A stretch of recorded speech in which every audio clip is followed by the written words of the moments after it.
मेरठ के 15 कट वाले मर्डर का ड्रग एडिक्ट प्रेमी जोड़ा अब जेल पहुंच चुका है। सौरभ राजपूत की बॉडी इस हाल में नहीं थी कि उसकी मां को दिखाई जा सके। टुकड़े टुकड़े करके कफन में लपेटकर परिवार के हवाले किया गया। मुस्कान और साहिल ने खंजर घोंपने से पहले यह पता किया कि दिल बाईं तरफ होता है या दाईं तरफ। उसके बाद मुस्कान ने चिकन काटने वाला चाकू दिल के पास सटाया और साहिल के साथ मिलकर पूरी ताकत से पहला वार किया।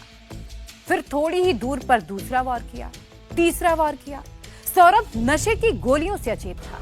चाकू के पहले वार से उसकी आंख तो खुली, लेकिन आवाज नहीं निकल पाई। मुस्कान और साहिल ने सौरभ की बॉडी से सिर और पंजे को काटकर अलग क्यों किया? बाकी शरीर को उसी घर में छोड़कर यह सिर्फ पंजे और सिर को लेकर साहिल के कमरे पर क्यों आए? पंजे और सिर का क्या तंत्र मंत्र से भी कोई रिश्ता है, या फिर इनकी प्लानिंग में एक एक करके बॉडी पार्ट्स को ठिकाने लगाने की तैयारी थी? साहिल और मुस्कान ने मर्डर से पहले और मर्डर के बाद बचने के क्या क्या रास्ते सोचे थे? उनके कौन से प्लान अधूरे रह गए? उनकी इस प्लानिंग के क्या क्या सुराग आज भी क्राइम सीन पर मौजूद हैं? हमने इसकी पूरी तहकीकात की है। इस मर्डर मिस्ट्री में अभी बहुत कुछ ऐसा है जो जवाबों से ज्यादा सवाल खड़े कर रहा है।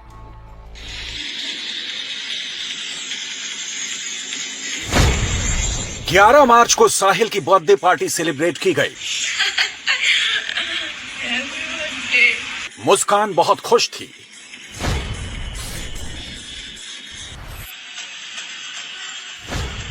चौदह मार्च को कसोल क्लब में होली सेलिब्रेशन हुआ।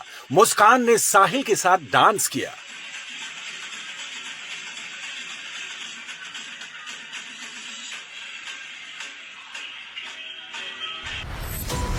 शिमला की वादियों में भी मुस्कान ने खूब सेल्फी ली, खूब फोटो खिंचाई। 4 मार्च से 17 मार्च तक मुस्कान की कोई भी फोटो देख लीजिए, कोई भी वीडियो उठाकर देख लीजिए, लगेगा नहीं कि वो महापाप करके आई है। किसी भी तस्वीर में पछतावा, दुख जैसा कुछ नजर नहीं आएगा। सौरभ की मौत के बाद वो अपनी आजादी को एंजॉय कर रही थी, लेकिन इससे पहले उसने क्या किया? पोस्टमार्टम रिपोर्ट में क्या लिखा है? बर्बरता की दास्तान को देख लीजिए।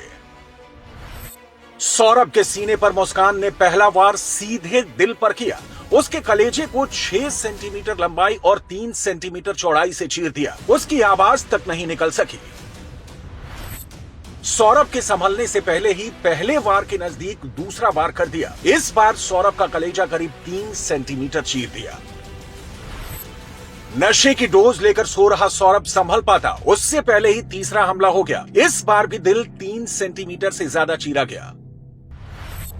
सौरभ की पोस्टमार्टम रिपोर्ट में मुस्कान के गुनाह का हर हिसाब लिखा है। सौरभ के दिए हर जख्म का जिक्र है। मुस्कान के वार इतने तेज थे कि नशे की वजह से सो रहे सौरभ की आंख खुल गई। चीखने के लिए उसका मुंह आधा खुला रह गया, लेकिन आवाज बाहर नहीं निकल सकी। सौरभ की हत्या के बाद उसका शरीर बेड के बॉक्स में फिट करने की कोशिश की गई, लेकिन ऐसा हो नहीं सका। इसलिए बाथरूम में जाकर उसके शरीर के टुकड़े किए गए। बियर के नशे में धुत साहिल ने पहले उसका सिर काटकर अलग किया। इसके बाद दोनों हाथ के पंजे कलाई से काटे गए। 4 मार्च की सुबह सौरभ की डेड बॉडी को ड्रम में फिट करने की कोशिश की गई। इसके लिए बेरहमी से उसके पैर भी मोड़ दिए गए। माना जा रहा है कि मुस्कान और साहिल शव के छोटे छोटे टुकड़े करके हर निशान को मिटाना चाहते थे, हर सबूत को छिपाना चाहते थे। सर, बॉडी को क्या सिर्फ काटा गया या फिर जो हड्डियां थीं उनको क्रश करने की भी कोशिश हुई? क्योंकि जो बेड है वहां पर एक मिक्सी का जार भी देखा गया है कि मिक्सी का जार पड़ा हुआ है। तो क्या जैसे दिल्ली में श्रद्धा वॉकर वाला केस हुआ था, क्या इनकी कोशिश ऐसी हुई कि बॉडी के ज्यादा छोटे पार्ट हो जाएं ताकि डंप करने में आसानी हो? इस चीज को भी आप जांच में ले रहे हैं। मिक्सी का जार क्या कर रहा था वहां पे? देखिए, इसके बारे में जानकारी की जा रही है। जैसे मैंने बताया कि अभी जो एविडेंस मिले, पोस्टमार्टम मिला है, उसमें केवल कटिंग का ही है। इनसे रिमांड पे लेके पूछताछ की जाएगी। इनका जो मोटिव इंटेंशन है वो जानने का प्रयास किया जाएगा। फिलहाल ऐसा कोई एविडेंस नहीं मिला हमें जिससे ये प्रतीत होता हो कि लोग ना पूछताछ में इन्होंने बताया कि इनका किसी तरह से डिस्पोज करने का या क्रश करने का इनका इरादा था। कटिंग क्यों की, क्या किया, उनसे पूछताछ करके जो भी तथ्य सामने आएंगे उसको आप लोगों को जल्दी अवगत कराया जाएगा। सौरभ के शरीर को इस बेरहमी से काटा गया कि शव लेते वक्त भाई के हाथ कांपने लगे। उसकी मां को तो कपड़े में लिपटा हुआ शव ही दिखाया गया। सौरभ मर्डर केस का सबसे बड़ा मोटिव नशा है। मुस्कान ने नशे की लत पूरी करने के लिए अपने ही सुहाग को रास्ते से हटा दिया। उसे लग रहा था कि सौरभ अगर जिंदा रहा तो साहिल के साथ मिलकर वो सूखा नशा नहीं कर पाएगी और सौरभ की मौत के बाद वो नशे में डूब गई। 4 मार्च की रात करीब 3 बजे सौरभ का सिर कलाई लेकर मुस्कान साहिल के घर पहुंची। बताया जा रहा है कि यहां दोनों ने मिलकर कुछ नशा किया। 4 मार्च की शाम 6 बजे साहिल मुस्कान हिमाचल के लिए निकल गए। मुस्कान साहिल को लग रहा था कि वो बच गए, मर्डर की किसी को खबर नहीं लगेगी। सौरभ रास्ते से हट गया, इसलिए मेरठ से निकलते ही दोनों फिर से नशे में डूब गए। सौरभ के पैसों पर अय्याशी करने लगे। मुस्कान और साहिल पर नशा बुरी तरह हावी था। वो कितना नशा करते थे इसका अंदाजा इस बात से लगाइए कि हिमाचल में साहिल हर रोज शराब की 2 बोतल लेकर होटल रूम में जाता था। रात को शराब खत्म होती, अगले दिन फिर वो शराब खरीद लेता। हिमाचल से लौटते वक्त भी साहिल मुस्कान ने शराब पी थी। ड्राइवर ने पहली बार उस वक्त मुस्कान को नशा करते देखा था। मेरे पास बुकिंग आई थी सवेरे 4 तारीख में 10 साढ़े 10 बजे 10 के आसपास में। फिर शाम के टाइम फोन आया 4-5 बजे नुवे जाएंगे 5-6 बजे ऐसे निकलेंगे तो पहुंच जाना दिल्ली चुंगी पहुंच कर फोन कर लेना, मैं नंबर भेजूंगा और घर की उनके लोकेशन भेज दूंगा, उनके घर चले जाना, फोन कर लेना। मगर ठीक है, उनको बैठा लेना। मैं पहुंचा वहाँ, पहुंच तो गया था मैं वहाँ 6:30 बजे।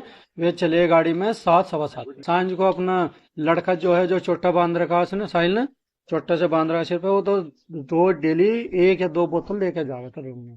शराब पीता था? हाँ, शराब पीता था।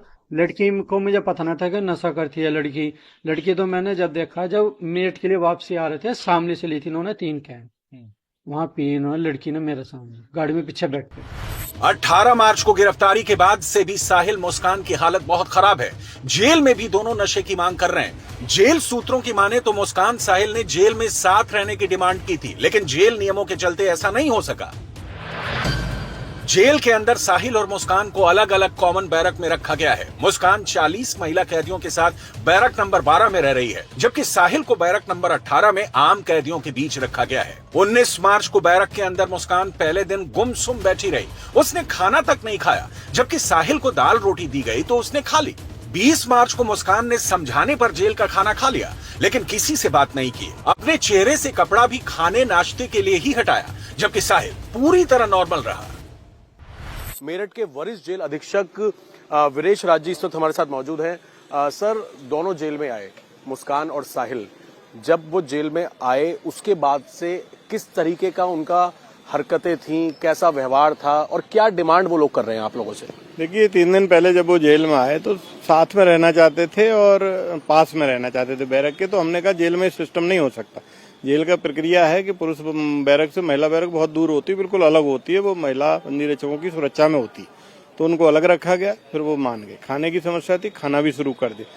चिकित्सक से उनका स्वास्थ्य परीक्षण कराया गया। चिकित्सक ने कहा कि इनको नशे की आदत है तो हमें नशा मुक्ति केंद्र में लेना पड़ेगा। सीसीटीवी या इस तरीके से या 24 घंटे आप लोग निगरानी रख रहे हैं, क्योंकि इन्होंने जिस तरीके से मारा, काटा, ड्राम में डाल दिया, तो ये और कैदियों के लिए भी क्या खतरनाक हो सकते हैं? अलग बैरक में रखा गया है या आम कैदियों के साथ ही इन्हें रखा गया है? आम कैदियों के साथ रखा गया है, लेकिन थोड़ा सा पृथक इसलिए किया गया है कि आम कैदी इनसे बार बार इनके केस के बारे में न पूछें, इनसे बार बार बात न करें, ताकि किसी भी तरह की कोई इनके मन में उल्टी सीधी बात ना आए। जेल जाने के बाद से ही मुस्कान साहिल से मिलने कोई नहीं आया। जेल में पहनने के लिए उसके पास कपड़े तक नहीं है। जेल प्रशासन की ओर से ही साहिल को कपड़े दिए गए हैं, लेकिन दोनों किसी भी दूसरे कैदी से बात नहीं कर रहे। मुस्कान ने एक बार जरूर अपनी बेटी से बात करने की इच्छा जताई, लेकिन अब जेल में दोनों की हालत खराब हो रही है, क्योंकि दोनों को नशा नहीं मिल रहा है। जेल सूत्रों की माने तो 22 मार्च को नशा ना मिलने के कारण साहिल और मुस्कान दोनों ही बेचैन हो गए। सूत्रों का कहना है कि साहिल ने जेल में गांजे की मांग की, जबकि मुस्कान ने मॉर्फिन मांगा। जेल में आने से पहले सीएमओ और मेडिकल कॉलेज के माध्यम से और जिला अस्पताल के माध्यम से जो उपचार होता है वो ही बता सकते हैं, लेकिन हम ये कह सकते हैं कि वो नशा ले रहे थे, ये निश्चित है। और उसका जो विड्रॉल सिम्टम आए उसके तहत हमने जेल चिकित्सक के द्वारा उनकी दवाई शुरू करवा दी है और नशा मुक्ति के जो हमारा केंद्र है उसमें उनको ले लिया है, वो उपचार रहा। इसके बाद जेल प्रशासन ने दोनों की काउंसलिंग की। रिहैब सेंटर से दोनों को दवाएं दी गई। माना जा रहा है कि अगले 8 से 10 दिनों में दोनों नॉर्मल हो जाएंगे। जेल प्रशासन ने मुस्कान का प्रेगनेंसी टेस्ट भी कराया है। जेल की बैरक में मुस्कान और साहिल पर नजर रखने के लिए अलग से स्टाफ तैनात किया गया है। 24 घंटे दोनों पर पैनी नजर रखी जा रही है। मुस्कान के लिए अलग से 2 महिला कर्मचारी तैनात की गई हैं। ये दोनों वहां पर नॉर्मल रह रहे हैं, रो रहे हैं, या फिर कोई पछतावा आप लोगों ने देखा? क्योंकि इतना हाईलाइट ये केस हो गया है, कोई पछतावा, कोई चेहरे पे शिकन इनके, या ऐसा कोई गलती हो गई हो इनसे, इस तरह की बातें? देखिए, परेशान और चिंतित तो हैं।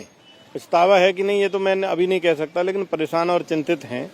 और इसी के तहत हम लोगों ने भी ये व्यवस्था की है कि पूरी सुरक्षा की व्यवस्था सीसीटीवी के माध्यम से, बंदीरक्षकों के माध्यम से, डिप्टी जेलर के माध्यम से, सब तरह की जेलर के माध्यम से, और मैं स्वयं सुरक्षा की मॉनिटरिंग कर रहा हूँ तथा जिस तरह की भी आवश्यकता पड़ेगी उस तरह का उपचार हम करेंगे। और अभी वो उनकी दिनचर्या धीरे धीरे सामान्य होती जा रही है और धीरे धीरे सुचारू रूप से चलने लगी। अब खाना खा रहे हैं, खाना वाना खा रहे हैं? हाँ, अब जेल के शेड्यूल के हिसाब से नाश्ता, दोनों टाइम खाना वो ले रहे हैं और सामान्य है। पुलिस सूत्रों का कहना है कि मुस्कान और साहिल दोनों सूखा नशा करते थे। सौरभ की गैर मौजूदगी में साहिल मुस्कान इंजेक्शन के जरिए नशे की डोज लेते थे। इसके भी कुछ सबूत पुलिस के हाथ लग चुके हैं। मुस्कान को पता है कि जेल से उसकी जमानत कराने के लिए कोई नहीं आएगा, उसका परिवार भी उसका साथ नहीं देगा। इसलिए मुस्कान ने जेल प्रशासन से वकील दिलाने की मांग की है। जेल प्रशासन ने वकील दिलाने के लिए कोर्ट में अर्जी भी दाखिल कर दी है।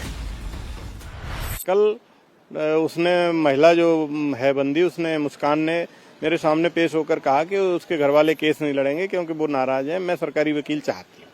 अतः हमने उसका प्रार्थना पत्र लेकर के माननीय न्यायालय को उसको भेज रहे हैं और उसको सरकारी वकील दिलवाने की अनुशंसा करते हुए प्रक्रिया पूर्ण कर रहे हैं।